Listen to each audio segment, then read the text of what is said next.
Good morning or afternoon, depending on when you're watching this. If you're on this early, I'm sure you're watching the replay. So let me know that you watch. I always appreciate those of you who watch the replay. I know timing doesn't always work out well to watch the live, so I really do appreciate most of the views we get are for the replay. So let me know that you watched it, and also let me know if you're benefiting from the things that I go through. If there's anything you would like me to discuss, I definitely want to make sure that I'm not wasting your time or my time. So give me some feedback. I really appreciate the feedback. Even if you message it to me, I do appreciate the messages. And that's usually how I get the most amount of feedback, is through the messaging. So in case this is your first time watching me, let me introduce myself. My name is Evelyn Knight. I am the Childcare Business Coach, and that is the name of my podcast, the Childcare Business Coach Podcast. So if you haven't check it out for sure. I have a lot of helpful business information from things that I've learned over time. My main goal is to share with you guys the tips and techniques that have helped me become a successful childcare owner. And that is the second thing. I do own childcare centers, just like many of you. I've been a director, owner, I've done it all. So I do have that relatability. That is what sets me apart from other coaches. I own a center, and I am currently there with you guys. I'm looking at purchasing a center. I've actually owned 4 different childcare businesses altogether, and this being my 5th. So I know what it's like. I know I have built from the ground up. I have purchased existing centers. I've had to reopen centers. I've done a lot in this industry. And I'm also the CEO and founder of Childcare Business Professionals, which is a company that helps childcare owners and directors learn how to balance success, automate their systems, and turn a profit while focusing on high quality research-based standards. My passion and most important thing to me is to make sure that the children come first. And I'm going to share with you guys a little bit about my vision and why I do this. My vision for ECE is to make sure that all children, regardless of their socioeconomic status, so regardless of where their family lives, where they're from, or what their upbringing is, they should all have access to high quality standards. All children deserve the best, right? So that is what I've based my own centers on, and that is why I started this coaching business, because I can help more of you out there achieve the same, achieve that success, being able to turn a profit while providing quality for the children. So that is where my passion and love comes from. And hopefully, just even with these videos and the content I put out on my Facebook group, I can help you guys achieve that. That would be awesome. So as you're popping in, say hello and tell me where you're from. I really love the interaction. It does get lonely over here on the side, so just let me know that you're there. And today, I want to talk about toxicity in your centers, and how, and not just childcare, any business, right? When you have that toxic employee, it can really bring the entire center down. And I'll tell you guys a story about, I also have a podcast episode about this. It's really good. And so I'm just going to touch a little bit on certain aspects, and then you can listen to the podcast for the rest of it. But the name of the podcast episode is When It's Time to Say Goodbye. And I recorded it after something that went on at my own center. And I had an employee that I absolutely loved. And there was actually a couple of them that I loved. But one in particular really instigated that episode of my podcast.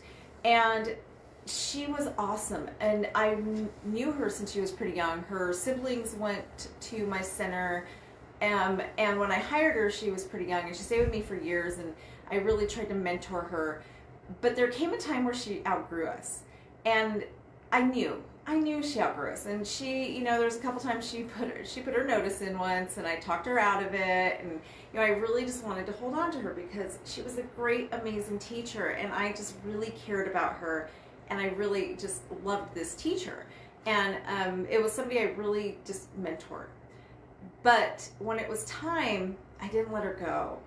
And she tried to go, but she stayed. And I know it was partially that bond that we had, um, but I should have, because I held on to her. Things did turn ugly, and it just really messed with her mindset, my mindset, and I just really was holding her back at a certain point by not letting her go when she was ready. I was holding her back, right? And so I really wasn't being the leader I should have been by letting her just spread her wings and grow. So that's part of the things that is really hard about leadership, is we have to recognize when some of our staff has outgrown us. And if we don't have the positions to help them grow, and if you're not ready to really exemplify their growth, then we got to let them go. And that's really hard as directors and owners, is when we need to let these people go. So what ends up happening is these good people in our organizations can become the toxic people, right? So an employee that was once wonderful and once very beneficial to our center suddenly becomes the toxic employee. And that's when we really need to step back, take a look at ourselves, and just really be okay with letting them go. And it is hard. I'm not going to pretend like it's not. I mean, I've had to watch employees that have been with me for 10 plus years. I've had to let them go and let them walk away because they became the toxic employee. Whether it's their life situation, that's stuff that's going on in their personal lives, whether it's just they're burnt out, or they've outgrown you, or it's just time. Sometimes it's just time to let them move on. But it's hard for us to really digest that as leaders, and it's not the leadership part that makes it hard on us. It's that sentimental part. And most of us in early childhood education, we get stuck on that sentimental part, right? We form these attachments and these friendships, which are very dangerous for leaders to form. And then when it's time to let these toxic employees go, it's so hard for us to let these toxic employees go, right?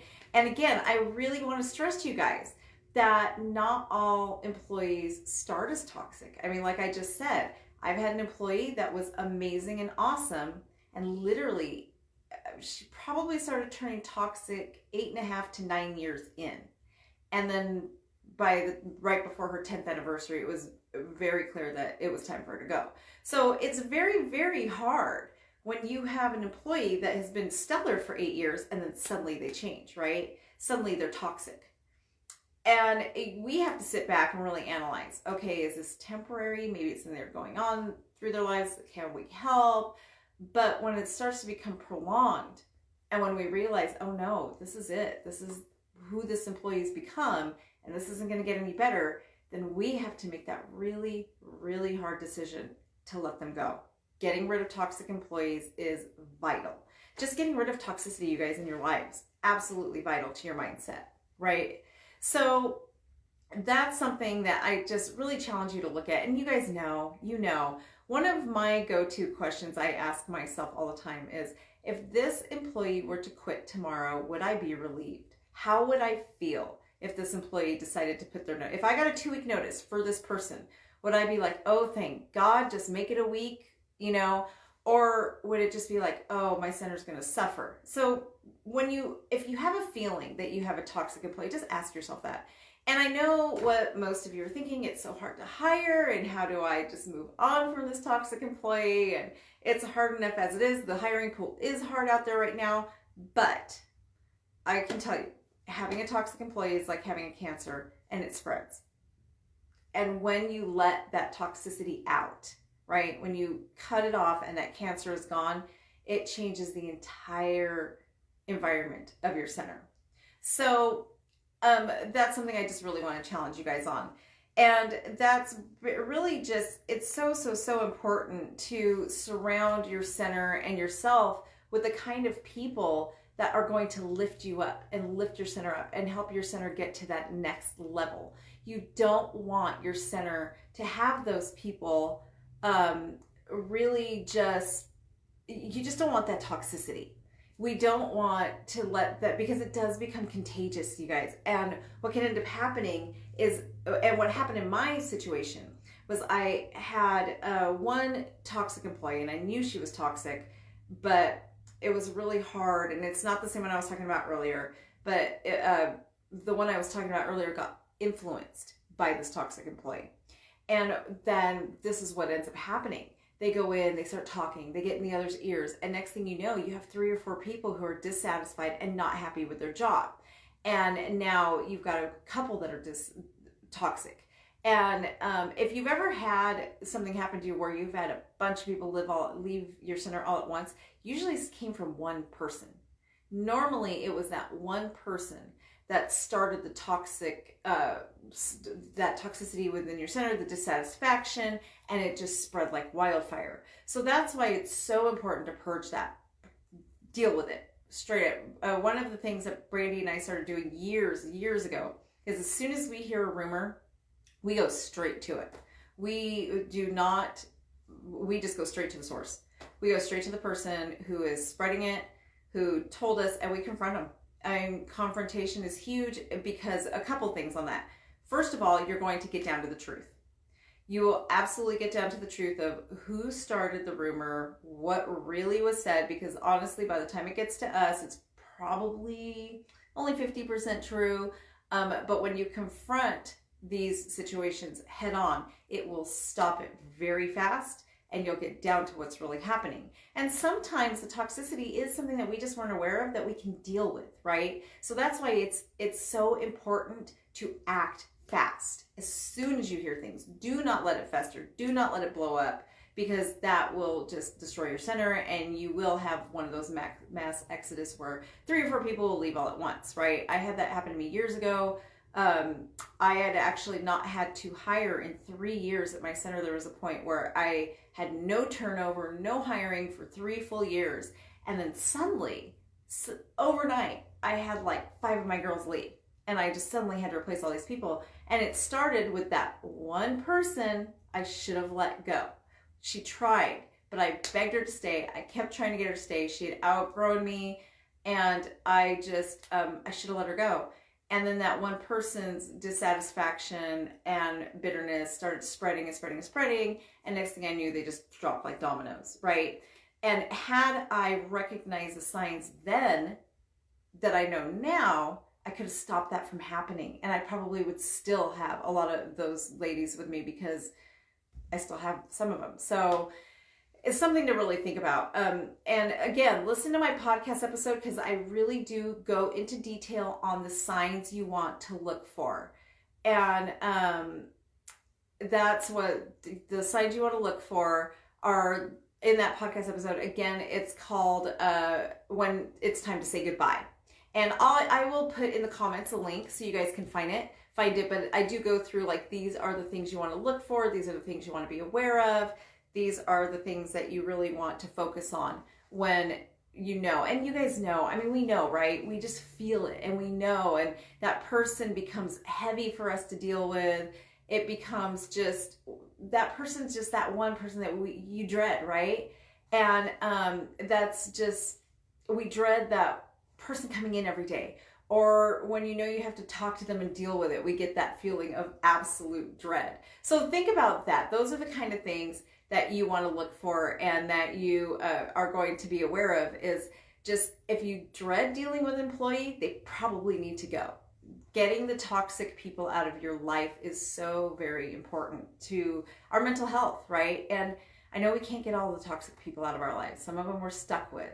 But you can put boundaries and limits. So on that note, go back and listen to my episode on boundaries, and how you can put boundaries in order to protect yourself from that toxicity and not allowing it into your life. You're totally justified, you guys. Nobody has to put up with toxicity in their lives. You can put boundaries and really protect yourself from that toxicity.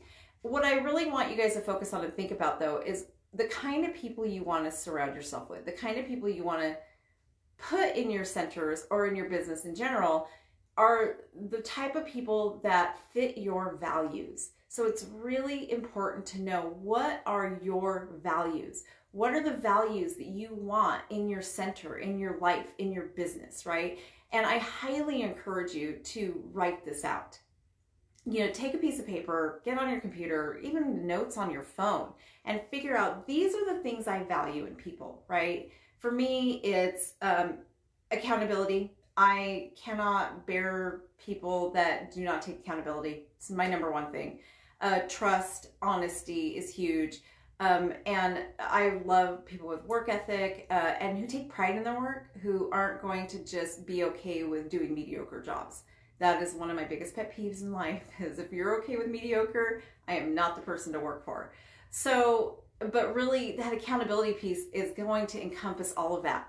Because if you're someone who takes accountability for your work, then you are going to always take pride, and your work is going to look really stellar all the time. And when you're willing to take responsibility, you're going to also be somebody who grows, right? You're going to have that growth mindset. So think about, what are your values? What is your vision? And what values are going to really help you get to that vision? Then you need to make sure that you're selecting to not only employing people, but you want to surround yourself with the people that fit those values. And that way, when your center is growing and your vision is becoming alive, you've got these people that align with you. And it really will help your own personal mindset, right? To really just don't give those toxic people the time. Don't give them your energy. And I know, again, there's people in our lives that we cannot flush out, but it doesn't mean we have to give them our energy, right? We don't need to let them suck the energy out of us. We want to make sure that you're giving your time and energy to people who lift us up, not tear us down. It's very important.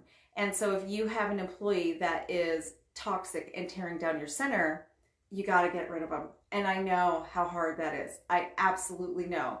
In this culture and environment that we're living in right now, it is very hard to hire, but I can guarantee you that you're going to do more damage to your center by keeping on the toxicity than you would than having to go and recruit. And again, I come back to that adage, right? You've got to go from a hiring mindset to a recruiting mindset. Go look for people. You don't want to wait for them to come to you. Ask your parents, your teachers, just look around wherever you go, whether it's you go to church or you go do van runs at the school. Maybe you're picking your own children up. When you see those people that you just think to yourself, that would be a great employee, those are the people you want to try and recruit, right? Ask around, but be proactive. Again, one of my big things in life is that proactive versus reactive, right? We always want to be proactive instead of reactive. Why put out fires when you can prevent them from happening? Just, that alone, if that's all the change you make, you will do so much better for your business.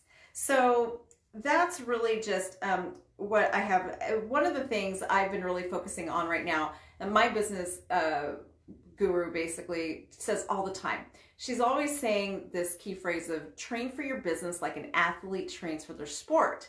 So it's something I've really been studying lately, and just, okay, so how does an athlete train for their sport? And that is one of the things they do. They surround themselves with people that they want to be like. They surround themselves with people who are going to push them to their goal, who are going to really encourage them to get where they want. And sometimes these people might seem like they're so far ahead of them that they can't achieve what this person, like the level they're at. But they surround themselves with these people in order to help themselves get to that point. So whether it's listening to podcasts or, watch my old videos, listen to my podcasts, whatever you guys are doing, find the people, find the things out there that you can fill your mind with those people you want to emulate. And make sure your employees are like-minded. They will tear you down. So one of the things I talk about a lot is always going up instead of down, right? But sometimes you do need to focus. So like when you're venting is what I mean, is you want to vent up. When you're learning, you want to learn up. You never want to vent down. And what I mean by that is find someone who you want to emulate or want to be your mentor, and that's where you go up. Sometimes we do have to focus down though too. So when it comes to the people we're exposing ourselves to and surrounding ourselves with, then you are going to look at your employees, right? Because they are around you all the time and they can kill your mindset. And even as a leader, where we should be setting the tone and they should be following us, they can drag our mindset down. So make sure that those staff members that you have on your team right now are lifting you up, not dragging you down. And also, again, I cannot stress, sometimes those people who did lift you up for years can change. People change.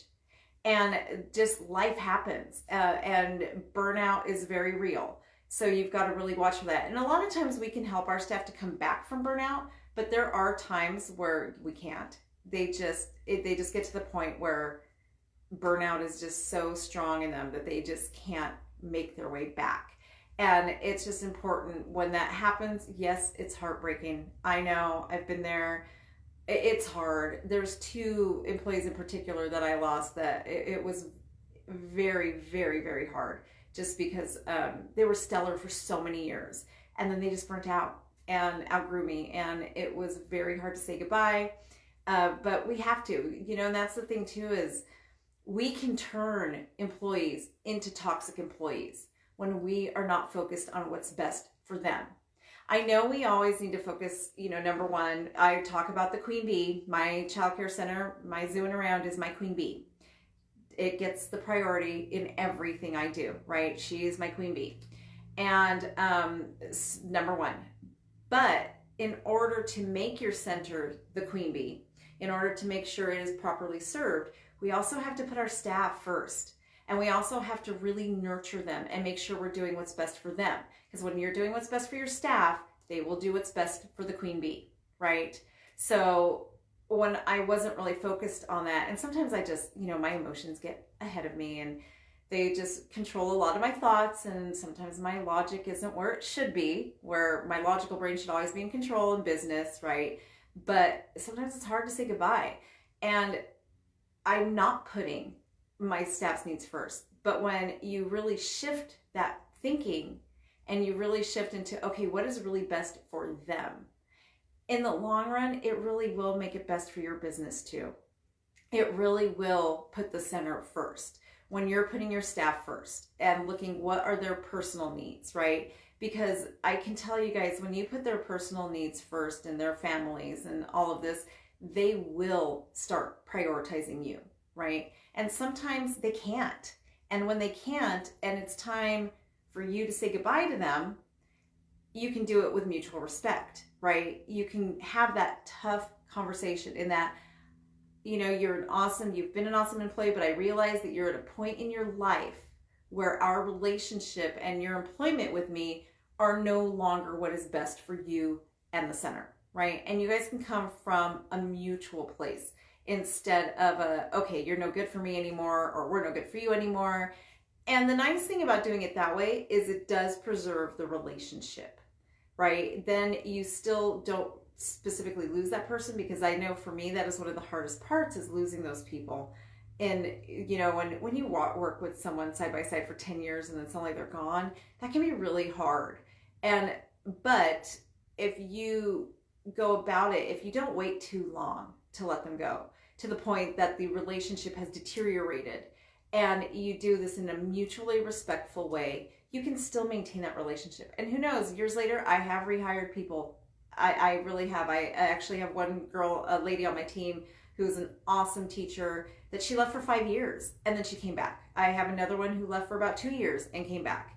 And that may be all they needed, that time to nurture themselves and to fix those issues that they had going on in their lives. And I know it's hard. It's so hard when I say to you guys, you got to look at their personal lives. Sometimes there are things that are interfering in their lives that you need to let them go, right? We got to look at the longevity of it. Is this something that they're going to be, just can put aside? Can they really take their personal life, put it aside, put the children first, right? Because our number one priority is always the children. Or is this a life issue that is too big, that they cannot handle, that it is going to trickle down to the children? And those are really, really hard decisions to make. But you guys have to put the children first, right? You have to put your center first. You have to remember, and the reason I use the queen bee reference is because all the bees in a beehive serve the queen, right? So you have to think about what does that queen bee need for you, right? What is that putting the children first and your center? That's got to be number one priority, always. Because bottom line is, one of the things I tell my staff is we're not a puppy daycare. We don't take care of puppies. We take care of children, which is the most important work in the world. And since we have all decided and made a decision to take on that responsibility with our lives, and we've dedicated our life to working for children and with children, a lot of times as leaders, we have to make very hard decisions and have to take very hard action in order to make sure that we are focusing on the highest quality standards for the children, right? So that's really what I want you guys to think about this week is look around you, look at the toxic people, and how can you purge them from your life? How can you purge them from your center, right? And maybe not, and again, sometimes people's toxicity changes. Sometimes they can be great, then they become toxic. Sometimes, so that's just something I want you to really keep in mind is just look around it. And then sometimes you hired the wrong person and they are just toxic. How can you start making a plan to purging those toxic people from your center? Also look at your parents. Do you have families that are bringing toxicity into your centers? Do you have families that are really just weighing your teachers down and that are stressing them out so much that it's really difficult for your staff to deal with? It's interesting. I've never kicked out a child out of my center for behavior issues or for anything. I've never had to let a child go, but I have let families go. I've let parents go. I have disenrolled children because of their parents and their parents' behavior. So my staff knows that there's no problem too big that I am not going to help a child through, and that we do not ever let children go, but we do let parents go. So a lot of times if we do disenroll a child, it's going to be because of the parent, not the child. There's really nothing we cannot overcome if the center and the parents work together to overcome it, right? So look around you and just don't forget to deal with those toxic families. Sometimes it just takes a talking to with those toxic families, giving them a reality check. Sometimes they don't realize they're being toxic, but if they're really weighing your teachers down, then it's time to let them go. Also, not just your staff, let the families go too. I actually have a line that I use a lot with parents that are toxic. I basically tell them that, maybe the center environment isn't for you. I think what you might need is a nanny and somebody who can just, give your child that one-on-one time and conversation. And hi, Brandy. I see Brandy just logged on. I am telling them, Brandy, about how we do not let children go in our center, but we let families go. So that's something that we just really hold on to. And Brandy's heard me over and over telling different parents, like, maybe what you need is a nanny. Maybe a childcare center is not the right environment.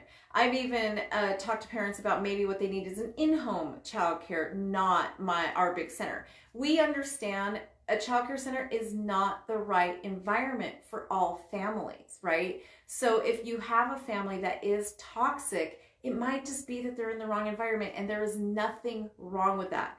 This is where, as owners, we have to put the children first and the money second. You've got to look at what's best for the child and that family. The child might be doing fine and thriving. The parent might not be able to handle the fact that there are 15 other 2-year-olds, right? They want their child to be the one and only. And in that case, the child's probably better off with a nanny. So it's okay to have those, it is okay to have all of that conversation and go with that for the families. There's nothing wrong with that. You don't necessarily have to unenroll them at once, but you do need to make them aware. It is your responsibility as the leader to help your teachers through situations like that. You don't want your teachers dealing with those toxic families. So my first suggestion and step would be to have that conversation and let them make sure the family knows, like, hey, look, you do understand that, yes, we have 3 teachers in this classroom, but there are 15 children in here. So your primary caregiver is dealing with 5 other children. And the reality is 2-year-olds fall down and bump their heads. That's just reality, right? So if this is something that you're having a hard time with, then maybe you need a nanny. So just, you can have the gentle conversation. It doesn't have to be abrupt. If things don't improve and if things escalate, then there's nothing wrong with giving that family notice. And I know that's scary. A lot of you guys are fighting for enrollment, but I guarantee if you start putting the children first and you start really looking at your quality first and then looking at the other aspects, your enrollment will go up too. Word of mouth starts going around when you've got great quality, and you end up getting a wait list. And so I can tell you, before I made that decision to prioritize quality, I was always struggling for enrollment. I was always, it was like my center had a revolving door. We didn't keep the families. As soon as we made that shift and really focus on quality, parents fight to get in my center now. So that is what I have for you guys today. If you have any questions, comments, please leave them in the comments. You can always message me. I know most of you seem to prefer messaging, which is totally fine. I hope everybody has a wonderful week, and don't let others drain your energy this week. Just focus on what will help you grow and what will make your centers better. So have a wonderful week, everybody.